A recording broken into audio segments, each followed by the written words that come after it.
शहर में बहुत बड़ा बैंक था। उस बैंक में एक बहुत ही होनहार युवक जिसका नाम वरुण था काम कर रहा होता है। वो बहुत ही कुशलता के साथ काम करता है, बहुत ही ईमानदार होता है। वो इतना मेहनती होता है कि उसके बैंक के डायरेक्टर उससे खुश होकर उसकी तरक्की कर देते हैं और उसको कैशियर बना देते हैं। वो अपने कैश काउंटर पर बहुत ही ईमानदारी से काम करता है, बहुत ही कुशलता के साथ काम करता है और अपने बैंक को एक नई सीमा पर, एक नई ऊंचाई पर ले जाता है। बैंक के जो मैनेजर, जो डायरेक्टर थे, उसकी इस ईमानदारी और मेहनत पर खुश होकर उसकी तनख्वाह 30,000 से 50,000 रुपये कर देते हैं। वो वरुण बहुत ही खुश होता है कि मैं बहुत आगे बढ़ रहा हूँ। उसने अपनी तनख्वाह को देखते हुए अपनी शादी तय कर लेता है। जैसे ही उसकी शादी होती है, उसकी बीवी घर पे आ जाती है और उसकी बीवी का नाम होता है कामना। कामना की कामनाएं बहुत बड़ी होती हैं। वो अपने पति को कहती है कि मुझे एक बहुत ही सुंदर घर चाहिए, वो भी बड़ा। मुझे एक बड़ी गाड़ी चाहिए, मुझे हीरे जवाहरात चाहिए, मुझे सारे ऐशो आराम चाहिए, कृपया मुझे ला कर दो। तो वरुण बहुत ही दुखी हो जाता है। वह सोचता है कि मैं किस प्रकार, किस युक्ति के साथ पैसे कमाऊं। वो बैंक में जाता है, वहाँ बैठता है, वहाँ लाखों करोड़ों रुपए रोज़ आते हैं, पर एक बार भी उसके खातों में कभी भी गड़बड़ी नहीं आती है। तो वहाँ बैठा सोचता है कि इतने पैसे रोज़ आ रहे हैं, अगर मैं इसमें से थोड़े से पैसे निकाल भी लूँगा तो बैंक का क्या जाएगा। वो पहले दिन 1,000 रुपये निकालता है, पकड़ा नहीं जाता है। फिर उसका हौसला खुल जाता है, वो लाख रुपये निकालता है, नहीं पकड़ा जाता है। धीरे धीरे वो पैसे निकालता जाता है और अपना घर बना लेता है और अपनी गाड़ी ले लेता है, ज़मीन ले लेता है, जवाहरात ले लेता है। और एक दिन उसके बैंक का मालिक उसे पकड़ लेता है। जैसे ही वो उसे पकड़ता है, पुलिस को बुला लेता है और पुलिस उसको भी पकड़ के ले जाती है। बैंक का मालिक बहुत दुखी होता है।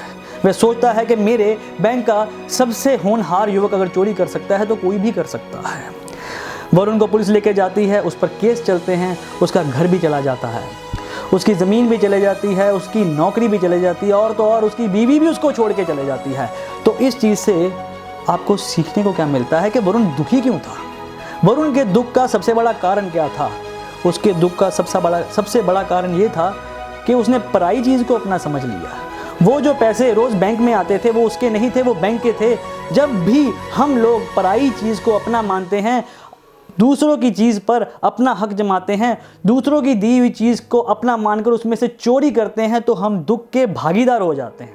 यही हमारे दुख का सबसे बड़ा कारण है। और आज के सिनेरियो पे, आज के इस वक्त पे जब धरती कोरोना वायरस से पीड़ित है, ये कथा उस पर बिल्कुल सटीकता से लगती है।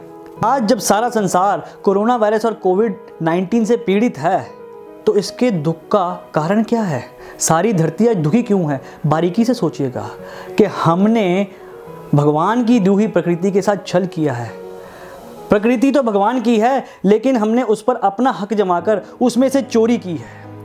प्रकृति ने हमको 5 तत्व दिए हैं, जल, वायु, अग्नि, धरती, आकाश, और हमने पांचों को दूषित कर दिया है, इसलिए हम दुखी हैं। इससे पहले मैं आपको और बारीकी से समझाता हूँ।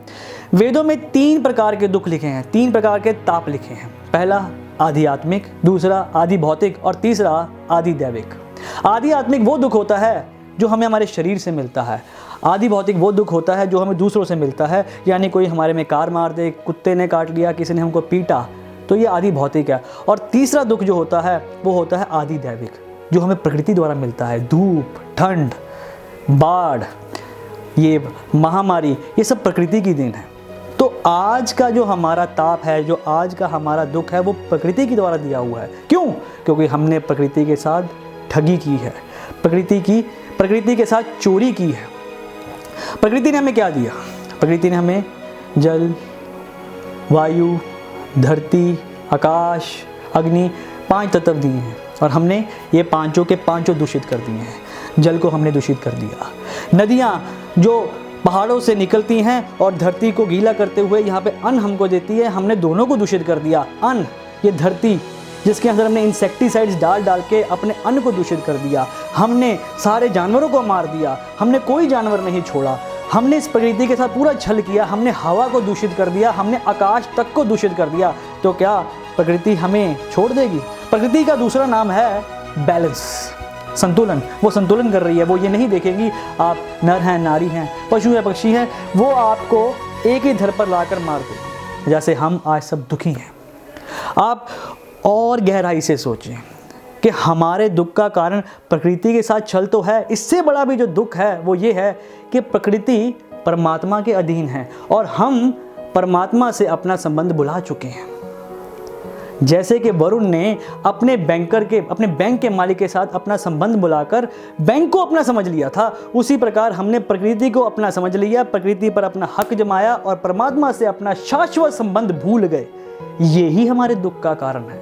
जब हम अपना संबंध भगवान के साथ भूल जाएंगे तो हम दुख के पात्र थे, हैं और रहेंगे। हमने पिछले जन्मों में बुरे कर्म किए थे, इस जन्म में भी बुरे कर्म कर रहे हैं और इसी बुरे कर्मों के द्वारा हम बार बार इस धरती पे आएंगे और ये संसार दुखालय है।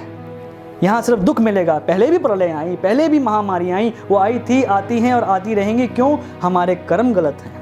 हमने प्रकृति को दिया क्या है, इसको भी सोचिए कभी। क्या आपने कभी एक पेड़ लगाया?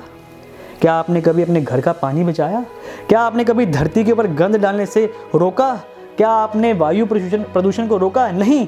हमने अपनी कामनाओं की पूर्ति के लिए, अपनी सेंस ग्रेटिफिकेशन के लिए इस प्रकृति के साथ छल किया है। जैसे वरुण बैंकर ने अपनी कामना के लिए, अपनी कामना, अपनी बीवी, हमारी कामनाएं, हमारी सेंस ग्रेटिफिकेशन के लिए जो भी हम कर्म करते हैं वो हमारा स्वार्थ पूर्ण करने के लिए होते हैं, इसलिए ही हम दुखी होते हैं। तो आप अगर खुश रहना चाहते हैं, हम इस संसार में ढूंढ क्या रहे हैं? Eternal happiness, permanent happiness. और ये संसार टेम्परेरी है, यहाँ पे हर चीज़ टेम्परेरी है। आप और बारीकी से सोचिए, अगर आपका किराएदार आपके घर में और कहीं ये घर मेरा है तो आप उसे क्या करेंगे? आप उसको जूतियाँ मारेंगे। ये संसार हमारा नहीं है, ये शरीर भी हमारा नहीं है। तो इसको गौर से सोचिए, समझें, इस कथा को अपने जीवन में लाएं। आने वाले टाइम में ये जब विपदा हट जाएगी तो आप ये सोचिए कि आपने करना क्या है आगे। आपने इस प्रकृति के साथ आगे से छल नहीं करना है, इस प्रकृति के अंदर अपना योगदान देना है, क्योंकि हमारा कुछ बनाया हुआ यहाँ पर है ही नहीं है। हम उसी 5 तत्वों में से बनाते हैं और उसी 5 तत्वों में विलीन हो जाते हैं। इसलिए दोस्तों, इस कथा को बारीकी से सोचिएगा। अगर आपको ये वीडियो अच्छी लगे तो इसको लाइक करें और पेज को सब्सक्राइब करें। यूट्यूब पे जाएं, वहाँ पर हमारा चैनल सब्सक्राइब करें और घर में रहें, स्वस्थ रहें, खुश रहें, लड़ाई जारी रखें, क्योंकि ये वक्त बीत जाएगा। तब तक के लिए नमस्कार दोस्तों, जय हिंद।